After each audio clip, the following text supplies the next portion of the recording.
Then we're gonna try to go ahead and go live. For my online audience, can you bear with it? Yeah, okay.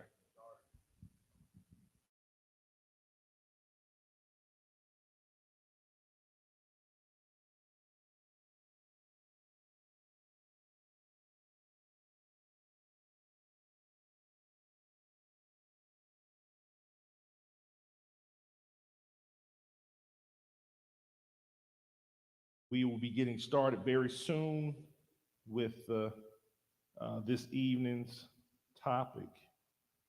And I got it. I can have it. We got beautiful people that want to offer their services, but I'm a big boy. I can introduce myself. I would love to try to. I think I want to try to do the. Okay, I need to do the online feed on here so I can be able to see people's comments because I want to um, give everybody an opportunity to be able to chime in. Yes, I don't see it though. Is everybody can use somebody else's phone? All right, so give me about 1 or 2 more minutes. I want to try to get logged into the live feed because this evening we would like to have everyone's full participation for this evening, as far as in person and online. The online people are not excluded. All right. Um, and I apologize in advance if some of my slides doesn't do not show. We'll have a recap and we'll fix that as far as technical difficulties in reference to the slide. But before I get started, I just wanted to formally introduce myself. My name is Corey Bowler. I'm honored and privileged to be Life Changing Christian Center's Director of Mental Health. All right. I just want to say thank you guys for being available and present this evening if you are in person and online. Okay. So, with that being said, like I said, my name is Corey Bowler. I am the director of mental health, and I'm a licensed therapist. But my title is at the moment is associate licensed counselor, and am still licensed. I do clinical therapy. My primary job is I work for community corrections with Shelby County. I'm on the drug court team, and so that's a task in itself. And so this evening we're going to dive into a book that I came across, and I feel like it's going to be very beneficial for not just myself, but I believe wholeheartedly for the body of Christ. And the reason why I felt like this book is much needed is because at the end of the day, it's something that we deal with daily. And the book, I sent it out to our leadership page. However, when I get home this evening, I will send it out to our LCC page. And this book is called Master Your Emotions. Okay. Master Your Emotions. It says a practical guide to overcome negativity and a better manage your feelings. Okay. So once again, the book is called Master Your Emotions, a practical guide to overcome negativity and better manage your feelings. Please don't ask me to pronounce the author's name. He has a real funky name, but I love the title. And with that being said, we're going to dive straight into it. Okay. Um, the one biggest thing I wanted to say, far as with this small group or training we have, I just want you guys to know that please ask questions. Online people, please ask questions. Don't feel um, a certain way. I'll use a couple of feelings. Don't feel ashamed. Don't feel embarrassed. Don't feel confused. Don't feel as if there is a wrong question. Please ask questions. That goes for my online people, my in-house people as well. If you are in the house, ask questions. Okay. All right, so we'll jump straight into it. The first, well, I need to get a clicker, either a clicker or some kind of way where I could be able to have the people online. Okay.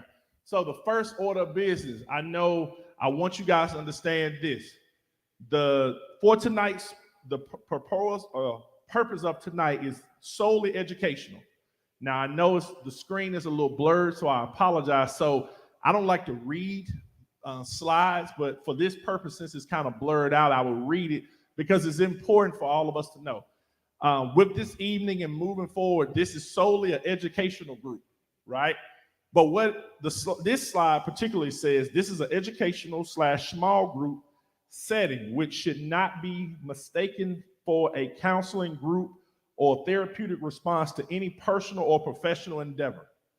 All right. So I needed to put that as a disclaimer because, as you're working with anyone, as far as their mood, their affect, their feelings, you can have individuals who take information and they'll try to adapt that as okay, well, he's talking to me. I need to deal with my feelings. And then they'll sometimes, and it's not intentional or intentional, they'll try to adapt that to their own personal life. So another disclaimer, please be advised, if you or anyone that you know stands in need of professional counseling services, please see myself. If I'm not available, if you don't know how to get in contact with me, you can also follow up with our admin team. That's Elder Glover, Minister Neville, or my wife, Japonica Bowler. Or the last correspondent should be Bishop himself.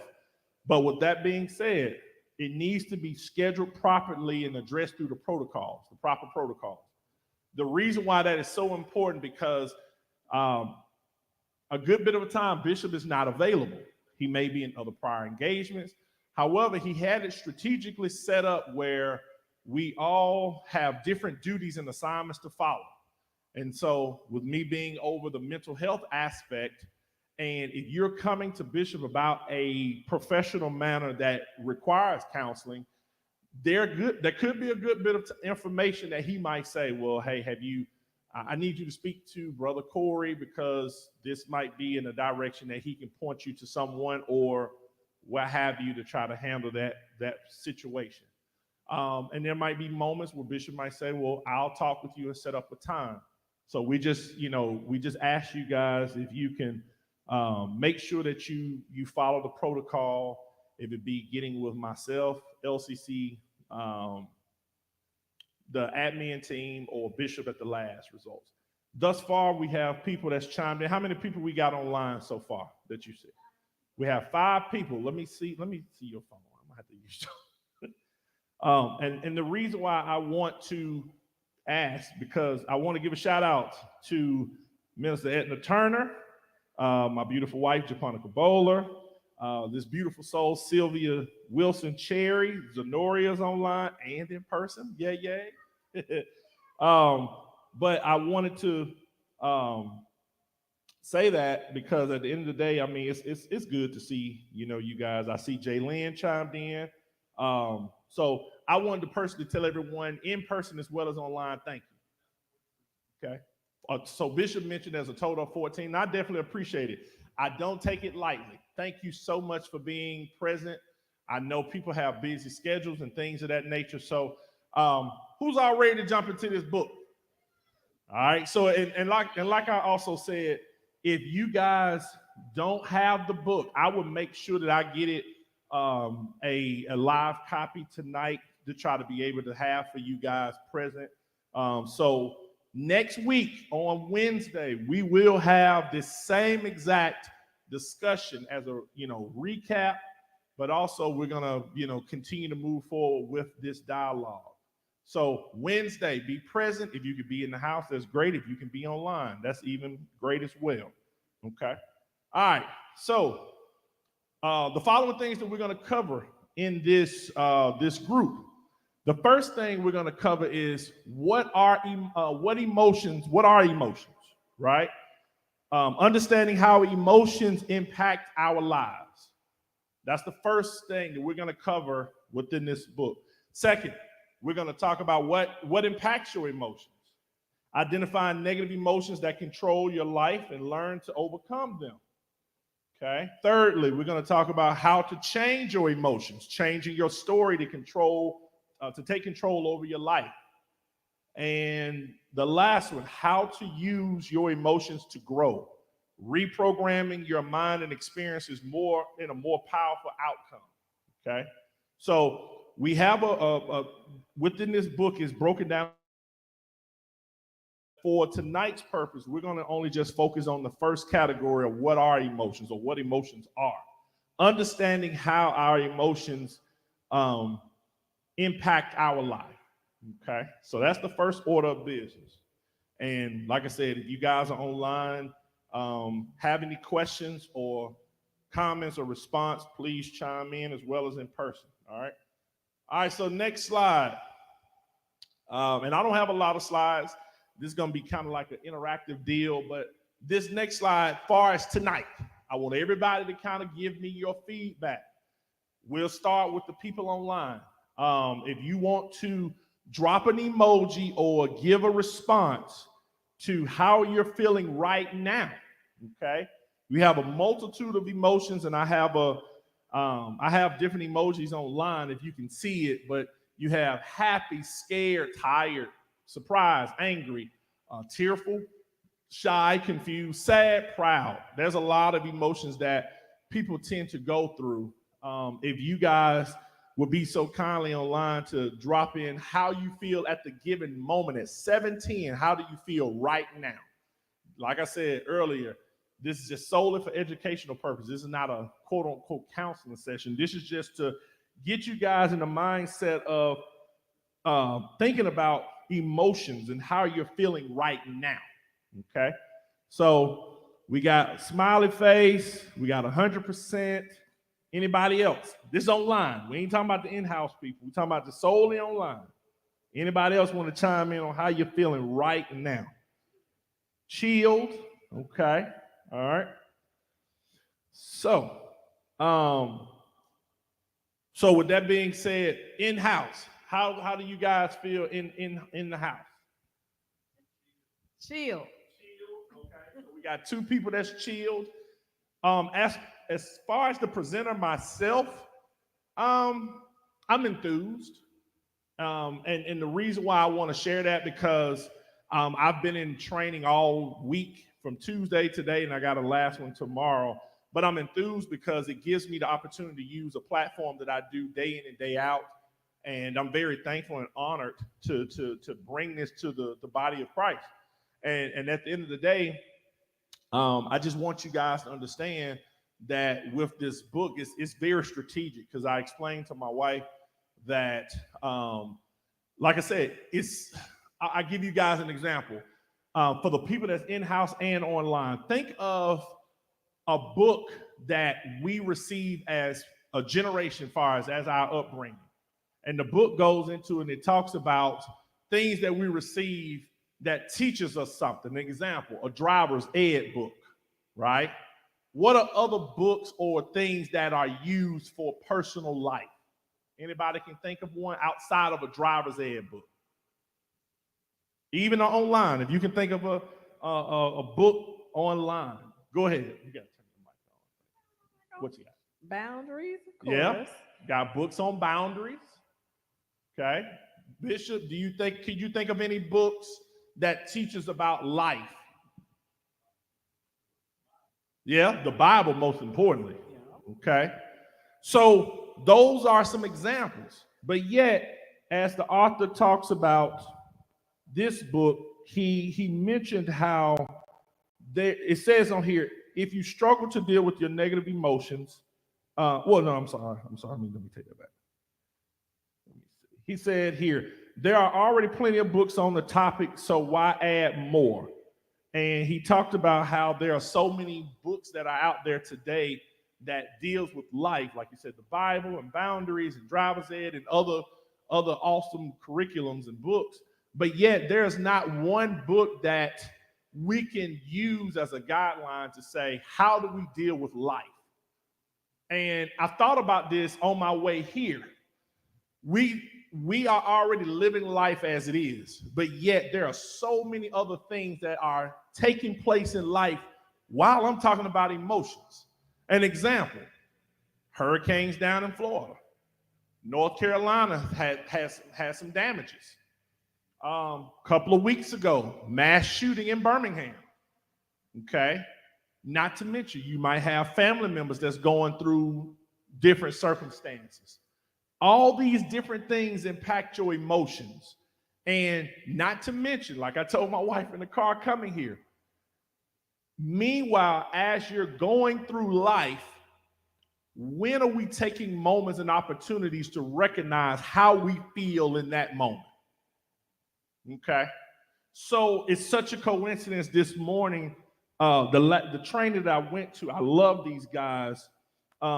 They took an opportunity first thing in the morning before we start our training, and they say, we're going to take a moment of silence. A moment of silence. And basically, it gives you an opportunity to stand ground to say, all right, let me pause life for a moment. That's what I take from it. Let's stop life for just a second just to reflect on whatever we're dealing with. If it be, thank you, God, for allowing us to be here another day, to, man, this is another opportunity for me to learn. And the reason why I'm bringing it up, because we don't take moments like that well, we take it for granted, first off, but we don't take opportunities in our lives to really just say, how do you feel right now? That makes sense. Okay. Anybody have any questions or comments so far? Everybody still chilled? All right. Okay. All right. So with that being said, I got a diagram. I know it's very colorful and bright. I know you may not see it, but this here is called Wheel of Emotions, right? You have red, you got different colors, red, yellow, green, purple, blue, black. But as you look at the inner part of this wheel, you have emotions from sad, surprised, happy, disgust, angry, fearful. And if we were to dissect one part of this pie, you have different emotions. Like if we were to talk about surprised, in the surprise category, we have shocked, dismay, perplexed, astonished, awe, eager, energetic, excited, amazed, confused, startled. Is there a reason why do you guys think that there are other emotions that ties into one particular emotion? Can anybody guess that or give kind of like your thought process as to why there are other emotions tied to one particular? So the question I ask is, you have the emotion of surprise, but outside of surprise, you will have another emotion that's energetic or awe or perplexed. Is there a particular reason why we may tend to experience a multitude of emotions off one?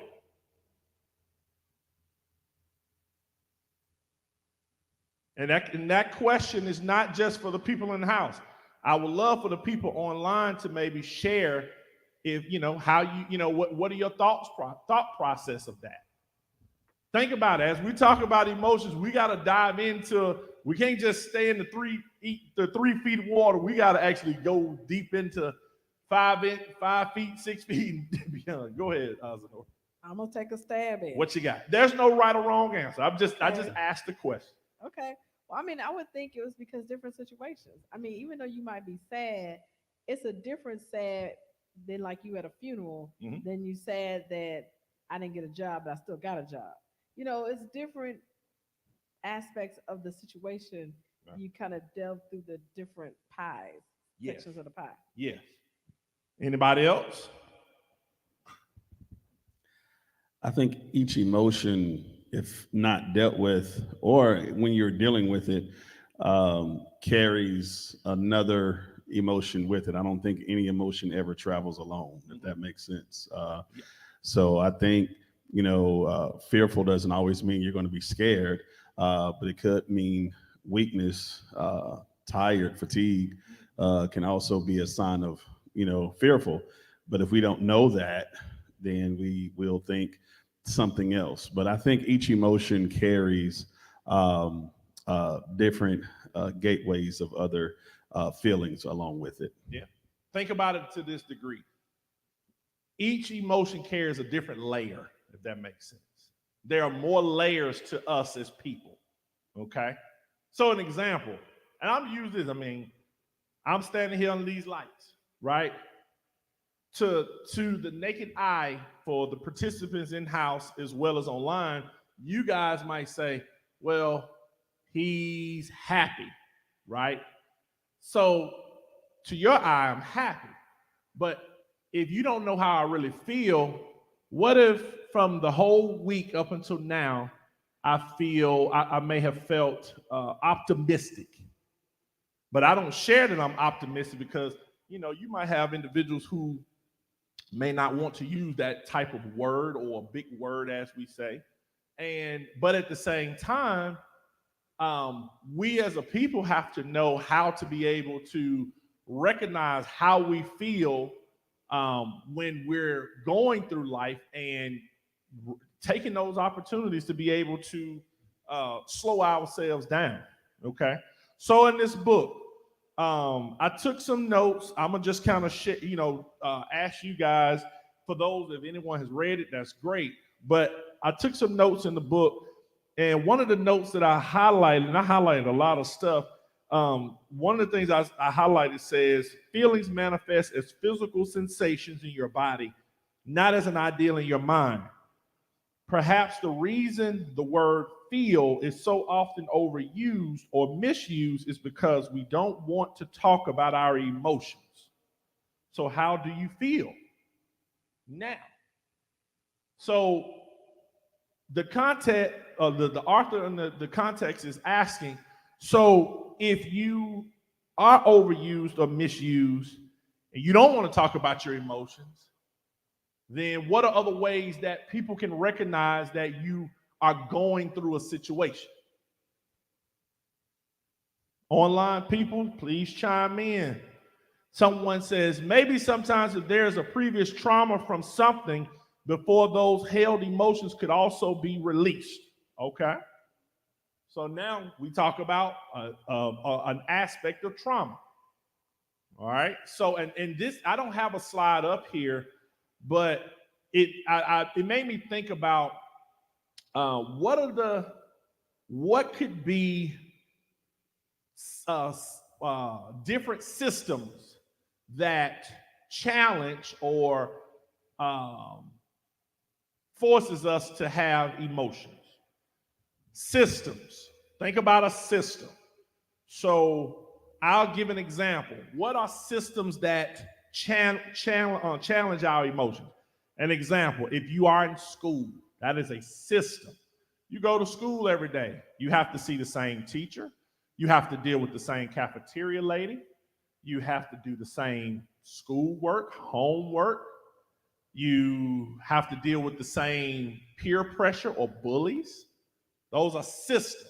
Anybody can think of another system that challenges our emotions.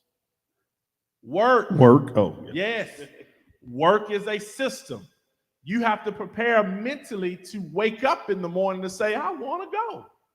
You may be in a mindset of not wanting to go to work, but yet your inner man or inner woman is, well, I got to go to these folks' job today. Or you may have the desire to say, well, I enjoy what I do. I have a passion, I have a drive for what I do because I'm doing something I love. I'm helping people, stuff like that. So as you get up, you're like, all right, let me get this day started. So you're getting yourself ready. You eat breakfast, or you might get breakfast on the road, and you got to go through traffic. You ain't even made it to work yet. You got to deal with traffic.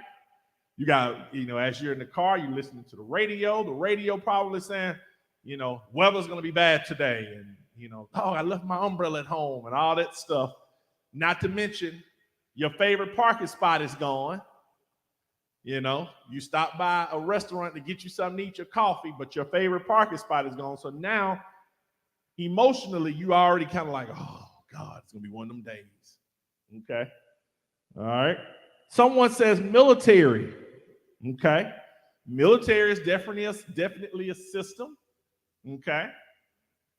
Different systems does challenge our emotions. You also have, you got military, you got work, family. And I want you to think about a broad perspective, something that is very structured and strategic. Government is a system.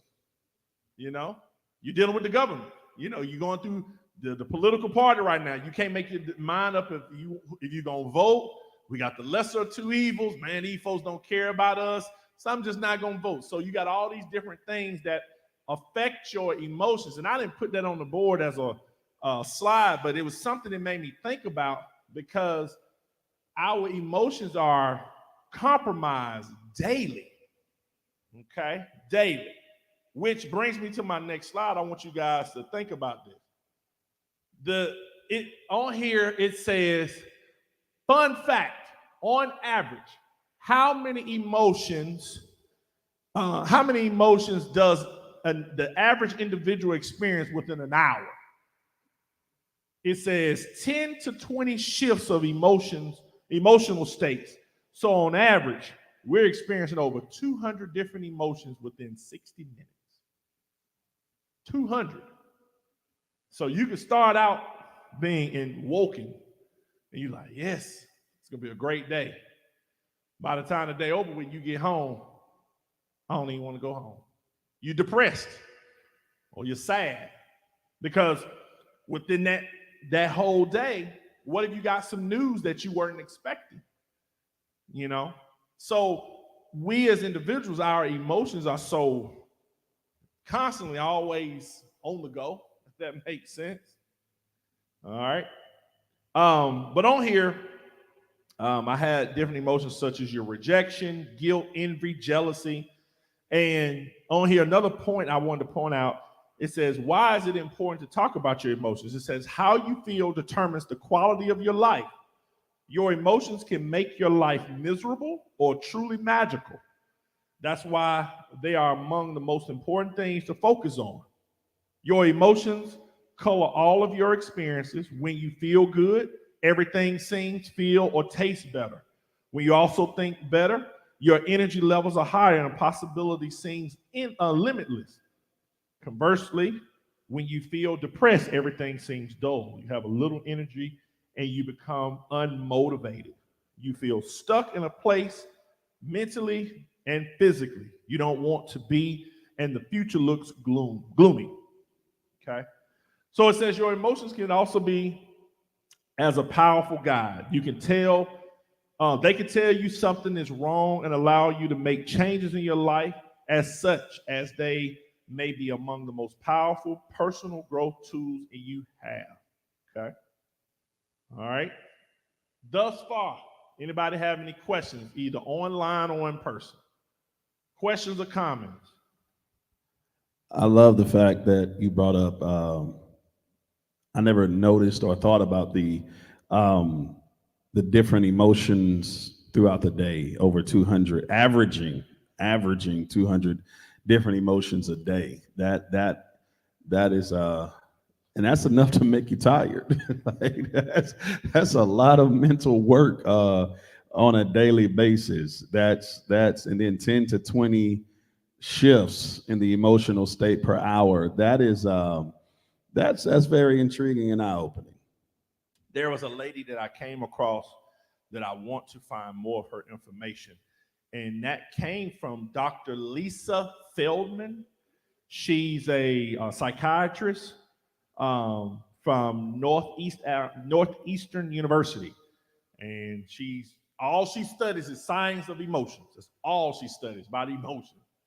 And so, I felt when I saw the 200, I was like, oh my God. I'm like, that's why people, like, I would say for myself, that's why sometimes I can say I'm mentally tired and all I want to do is go lay down, go to sleep. Because by the time I get home, I'm like, I've heard this problem, that problem. I got my own problems. My wife got problems with the kids. man, what am I gonna eat? I ain't hating nothing. I'm hungry, and I'm like, I just want to crash. That's it. Yeah, but you think about things like stress hormones, like cortisol levels. Cortisol levels are at an all-time high because your body doesn't have time to go into a mode where it just relax. Even some people are so stressed out, even in their emotional differences and the shifts. Even when they go to sleep, they really can't sleep. Yeah. So it's like you really don't have an escape from those emotions. And I'm glad you brought that up because I have heard others as well as my wife say, I woke up tired. How does that work when you wake up first thing in the morning and you expect to feel rested? However, you are already experiencing an emotion.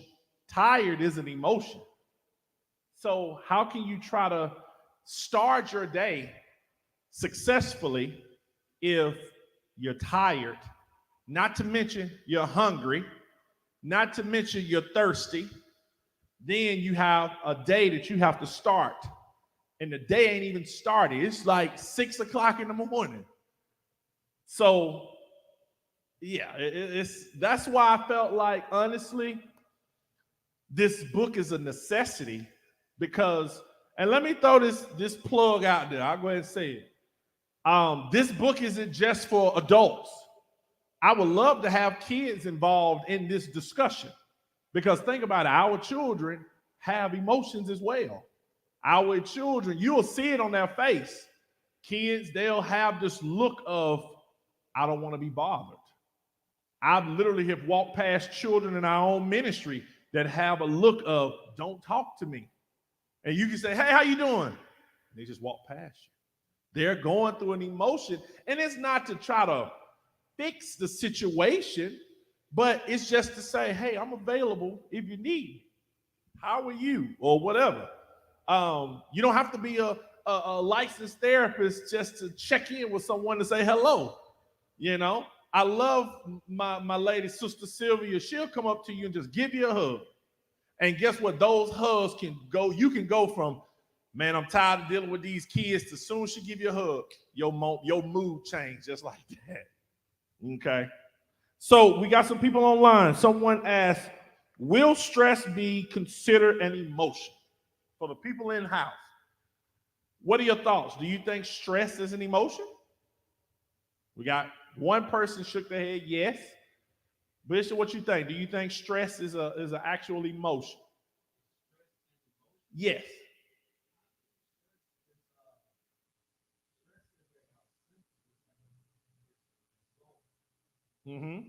Okay. So Bishop indicated that for the people online, stress is considered a symptom of an emotion. So if we were to talk about, and we got some people that's like, so if we were to ask so based off that comment, if we were to ask what emotion triggers stress, let's go back to that wheel real quick. That wheel of emotion. So we got a doctor in the house. So if we were to ask a person online said, well, is stress an emotion? So on this wheel of emotion is big. Could stress, oh, hold on, I do see it. I see bad. So bad is in the green category, but is linked to stress. So guess what? Stress is an emotion. Okay, that's the reason why I put that wheel up here, because I wanted to be a little bit more in depth to get an idea of how many type of emotions we deal with, if that makes sense. All right, so to answer your question, Sister Sylvia, yes, stress is an emotion. Let's go down to the next one. Stress is a byproduct unbalanced emotions or of unbalanced emotions. Hey, I agree with that. Think about it. If you are unbalanced, kind of like what Bishop indicated with the ear, going through vertigo. My mom has had vertigo. Others that I've known had vertigo, and I've heard responses of, I can't stand up. I have to like lay down or what have you. And with, and I don't know experiences from vertigo, but I've heard symptoms of, I don't want to do them, just lay down. I keep falling. Yes. You have a question on YouTube Okay. that says, why is it people can face the same situation but express a different emotion? Yes, that's a really good question. And think about what it's saying. The same situation, right? You know, and I'll give an example. Someone asking for a favor. Hey, I need you to do this for me. But then what's the last part of that question? But express a different emotion. All right. So here we go. You have an individual who woke up tired, right?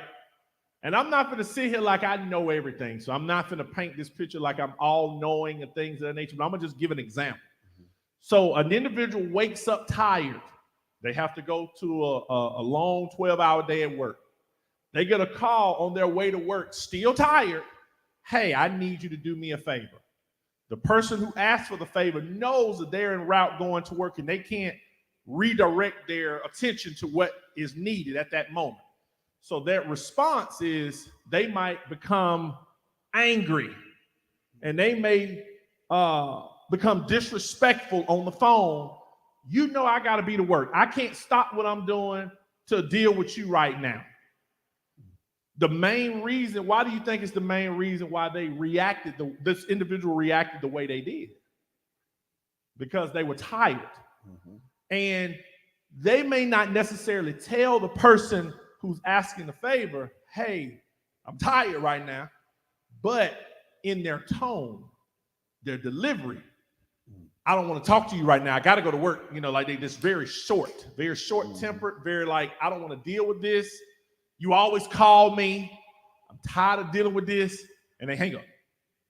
However, day number 6, this person just learned that they've been awarded, they're going to get a promotion in that week at their job. And they slept good. They know the reward, the promotion comes with a bonus with their job. So they wake up excited, or they wake up happy and thankful. The same individual calls them on their way to work or on their way to their promotion, their whatever, and it's, hey, I need you to do me a favor.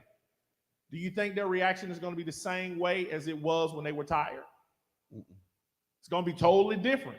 Mm-hmm. Their thought process is going to be, you know, I'll take care of it when I'm done. Mm-hmm. Oh, okay. And it's, so what are you doing? Well, I'm going to take care of something. I'll tell you about it. I might even take you out to dinner so we can talk more about it. Mm-hmm. And it's just like, this person is on the phone saying, oh, what got into them today? Mm-hmm. Two mm-hmm. different situations. Does that explain it? Or is that, anybody got any questions? Okay. I would say, you know, and that yes, that's a great, you know, explanation. I remember,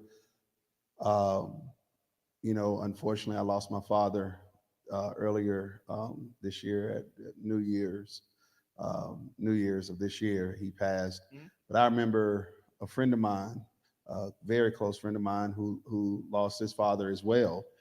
Right. And we had a conference, and he was there, and no one knew he had just lost his father. No one. I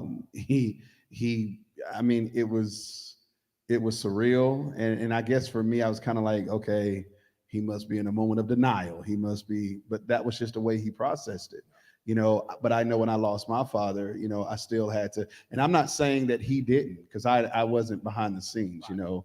I wasn't in that moment. So I don't know what he did before he got there, you know. And there are people who were like, oh man, even when I lost my father, man, you handled that well. But you don't know what I went through before. But some people, they break down and cry. Some people break down and scream. Some people just sit there and look at the wall. Some people laugh. Some people, it's the way we have, for some reason, whether it's life that has trained us that way, but our response to trauma or life-altering moments, everyone isn't going to, you know. That's why when you see people at funerals, you have those who are weeping, then you have those who are sobbing, you have those who are hysterically crying, then you have those who are just sitting there watching. Yes. And for those who are watching, But I mean, but even for those who are watching, it's not as if they aren't as affected, but they're not responding as the other. And some people will say, well, why aren't you crying like me? Well, it's not that I don't love them anymore. It's just the fact of how I respond. It's just different. So to kind of answer that question, it can be it's just in some ways how a person has been, either how life has shifted them, or it's just personality as well. Great point. And what came to mind when you were talking about the grief and how people deal with life and their emotions. I remember when I was working at the hospital, and it was a lady who had lost her sister to cancer, and she had already buried her sister and everything, and she came to work. She was just working. She didn't look like nothing was wrong, and I was filling out some paperwork, and she stepped away from her desk and she walked off to the back where the break room was, and she just stood there. And I walked in, and there was another lady who walked in, and she just started crying, just weeping, just crying. And the lady asked, "Hey, are you okay?" She was just like, "Yes, this is the anniversary." Well, she's like, "This, I lost my." Oh, I think it was the anniversary of her sister's death, and she was very close to her sister. You have individuals who they may go through life and they don't know how, like they may not want to feel embarrassed or ashamed to kind of break down and start crying when they think about situations. So yet they'll take private moments to kind of walk off, may put their hand in their head, hand in their face, or they just may not talk about it until they get into a private setting at home or in the bathroom, and they just break down. You don't see them for a minute, and they come back, and you see all the tissue and the makeup drawn out, and you like, oh, okay, it's something. Like today, I was in the training, and I sensed it. Didn't know what was going on. There was a lady sitting next to me. She asked me about my training packing and stuff. Her eyes was all glossy as if she wanted to cry. She stepped out, she came back, and she kind of painted this picture as if like she was okay, but you can sense in her body language she was not okay. Yeah. I encouraged her. I said, "Hey, you got this. You can do this." But I'm not as good as you as talking in front of people, and you do this every day. And I'm just like, that's besides the point. You can do the same thing I'm doing. Right. I'm like, I just wanted to encourage her and say, "Hey, get yourself together." Yeah. I don't know what you're going through, but yet I want to be strong enough for you to let you know that you can do this. And she did a great job, because we did like a mock training. So with that being said, hey, emotions are very powerful. Okay. If I could share, I want to say thank you for bringing that up, because even for me, since losing my father, I thought, I cried and so on and so forth. But when I lost my dad, immediately after we lost a church member, then immediately after that, I lost a cousin. Then after that, I lost an auntie. Then after that, I lost a friend, and everything was back to back to back. And then my health, and then people will see us, my wife and I, traveling, and I'm going here, we're going there, and so people just assume, hey man, they're good, and then of course, when my health hit in August, but now it's amazing that a lot of the impact of earlier this year is honestly beginning to take hold, because I'm a very big holiday driven person, and I love holidays. I love the Thanksgivings, the Christmases, the family gatherings, and it's now like beginning to set in a lot of the weight. And I do thank God I have a fantastic and amazing therapist, but it's the anniversaries. The one things I'm learning is the firsts, going through the celebration of my father's birthday without him really being there. It's just been so much. And so I thank you for sharing that, because that grief and the process of life. It hits differently, man. It hits. And again, I am just perplexed about that 200 emotions. Like, because I mean, it is facts. Because even as a pastor, you know, you go to the hospital, but you go to the hospital to celebrate a birth. But in that same hospital, you're also celebrating someone who may not celebrating, but having to go to the room of someone that's dying. So you have to shift from all these emotions. You're counseling someone who's about to get married, but then you're also counseling a couple that's about on the brink of divorce.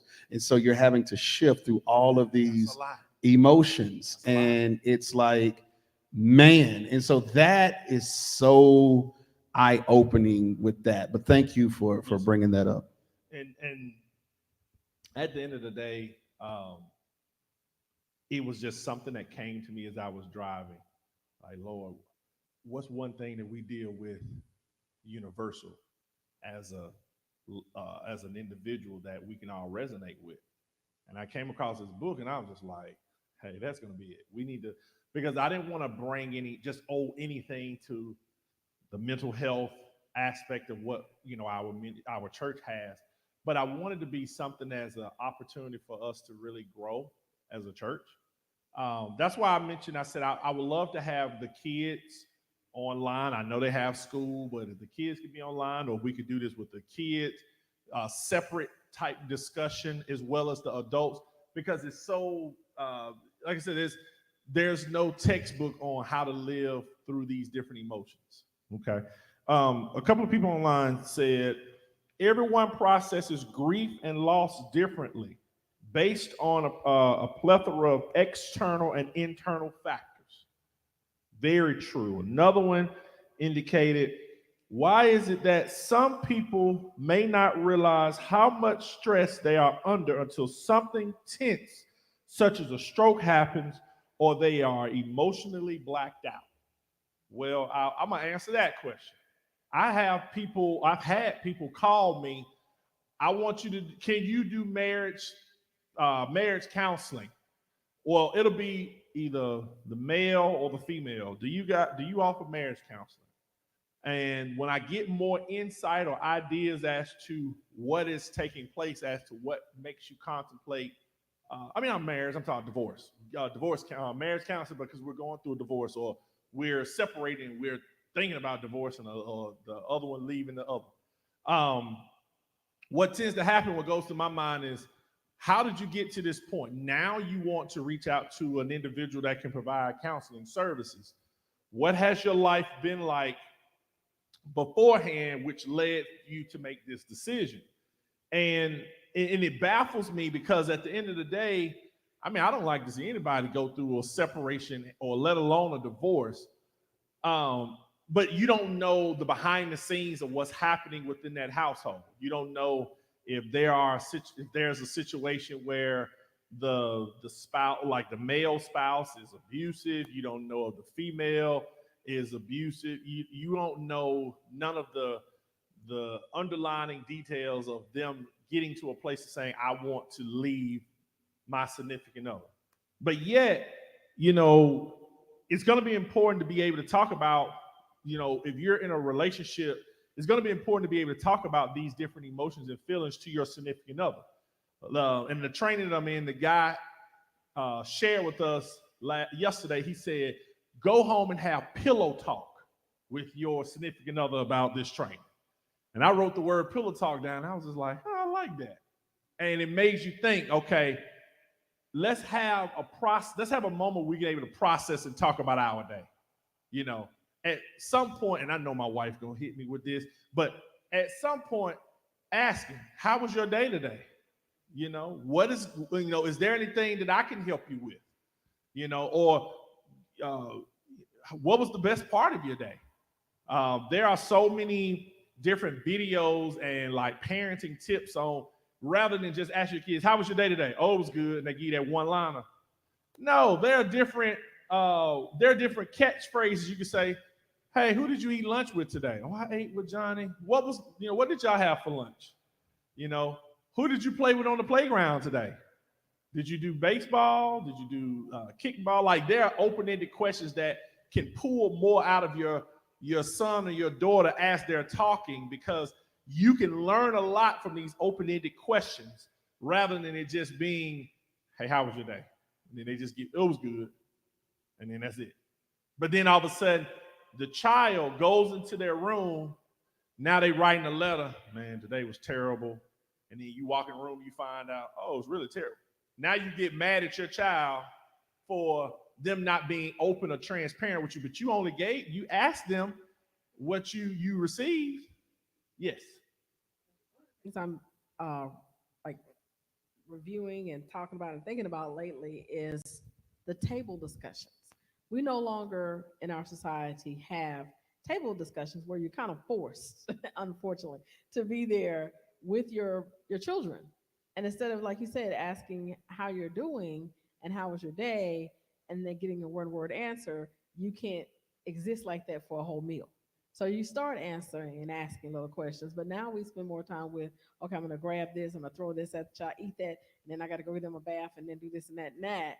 But back in the day, you were made to sit there.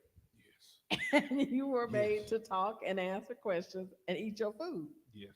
And as a family, get to kind of share each other's woes and happinesses and craziness and all that. You get to learn the kids and stuff.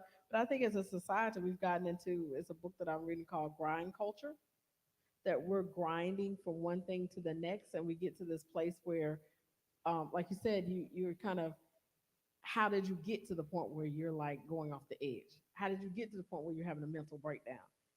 And what steps happen there? But we were grinding so much to get to the next thing or get the most thing or get the big car, so we don't even look at the mental health aspects of things. I agree. And honestly, with this book, is really think about it to this aspect, getting to the root cause. Um, and in the book, as I was going through, as you guys see, I'm on part 1. It says, "What are emotions?" And I ain't really got into this, I haven't gotten into the overall aspect of the book. What are emotions? However, I feel like with this open dialogue is much needed because it's more of like a setup, if that makes sense. Because we need to know why emotions are so important. Okay. Let me see if I can pull up. I see some other people mentioned. Let me see. Hold on. I see some other people have mentioned. Hold on. I keep doing this wrong. Sorry. Yes, ma'am. Okay. So I see someone says, I'll speak for myself, thinking I manage stress well and I can identify my feelings. Being married to a therapist, and I'm well versed in stress. However, I wasn't until I thought I was having a stroke. I thought I was having a stroke that was actually a seizure. I ended up seeing a neurologist that explained my body couldn't handle stress, and seizures was the way my body responded. I learned then that maybe I wasn't managing well, and I had to learn my stressors and ways to deal with stressful situations. It took 3 years of having seizures and going through therapy that I now am 2 years seizure free. That's a blessing. That's for my wife.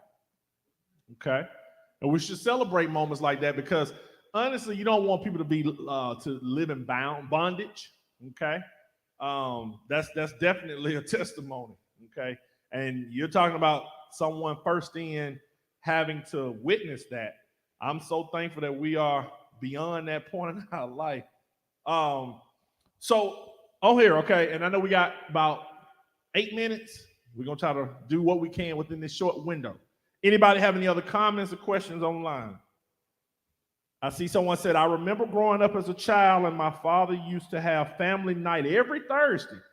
We could talk about whatever we want to the affected us at home or school without feeling like we're going to get in trouble expressing ourselves. Listen, what I take from all of this discussion is you have to give permission to be you have to give permission to be able to express yourself and recognize the emotions that you're feeling. Okay. So on here, the part one, I'm on part one of this book. Part one, it says, what are emotions? Okay.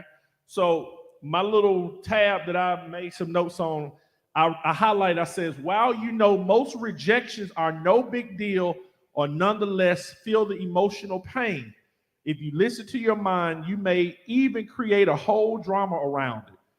You may believe that you aren't worth of love and dwell on the rejection for days or weeks. Worse still, you may become depressed as a result of your rejection.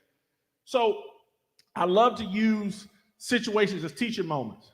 Let's be transparent. My wife, she said, do you know if anybody's going to come to the church to do, your group this evening? And I said, well, I'm not sure. I don't know. Well, I can't worry about who's here or not. I know that I'm here. So with that being said, at the end of the day, you might have an individual who's not mentally like in that mindset. They might be going through something and they dealt with, say, rejection in the past. And so if an individual comes to church and they do a small group, and let's say it's only Bishop here and that's it, and nobody's in the audience, they might resonate on so no one in the church cares about me. No one loves me. And then don't let it be the person don't get a phone call all that week. Or don't let it be where you're trying to, talk to someone within the ministry and they just kind of look at you as if you are just like, anybody. And then all of a sudden, so now you drop your head, you go to your car. That's how people, what's the old saying, that church hurt? Hey, nobody don't really care about me. But it's not the fact of the church hurt. It's just, how you're processing and dealing with the sense of dealing with, people and busy lives. You might have someone who might be, well, I gotta, like you might have folks trying to talk to Bishop. You might have folks, well, I gotta get out here and turn these greens off, or man, I gotta go get some gas, or I'm trying to make it to, top of the river. I'm trying to drive to Anson, go top of the river real quick. I know I can beat that traffic. Mm-hmm. And so, like Dr. Zenoria said, that grind. If you're always on the move, always on the go, you're not slowing down. If you're not sitting down and taking the opportunity to just sit here, and I don't know if anybody can see me on camera, but sitting down and like, has anybody, because I've done it before, has anyone ever been to a store that has chairs, or Sam's, or Costco's, or JCPenney's, and you just sat down and it felt good? And then your brain is like, good. You ain't busy now. You can sit here. Then your feet get comfortable. You might mess around, take your shoes off. And you like, I didn't realize I needed this. Mm-hmm. I needed to sit here. Mm-hmm. Because by the time you get up, you got to go get gas. You got to go to the store. You got to go do a favor for mom. You got to go here. You got to go, and you're busy. So think about it. Emotionally, by the time you make it home, you're drained. Or like someone online said, burnt out. Mm-hmm. And so how can we as a people, let's just be transparent, how can we as a people serve in the house if we're burnt? How? How can you actually say you can put a smile on your face? I'm highly favored in the Lord. Mm-hmm. But internally, you're going through. Okay? Internally. And so, like, I said in our training today, I told, because we got a guy, he's a bishop, he's there. And man, if you see him, he don't even look his age. He said he's 70. Mm. He didn't look 70. Mm. And I shared in our small group when we was doing our presentation, I had told him, I said, this Sunday, I went to the altar, I said, I needed that. Amen. I said, I felt weighted. And I said, our pastor said, I sensed the spirit of just tiredness, weary, and literally, I said, when I was over here praying, I literally was like, God, everything, take everything. Like, I didn't miss a beat, everything. Because think about it, our brain is going. Even in church, you could be trying to listen to Bishop, praise and worship, but your brain is, oh my God, I got to get gas when I leave here.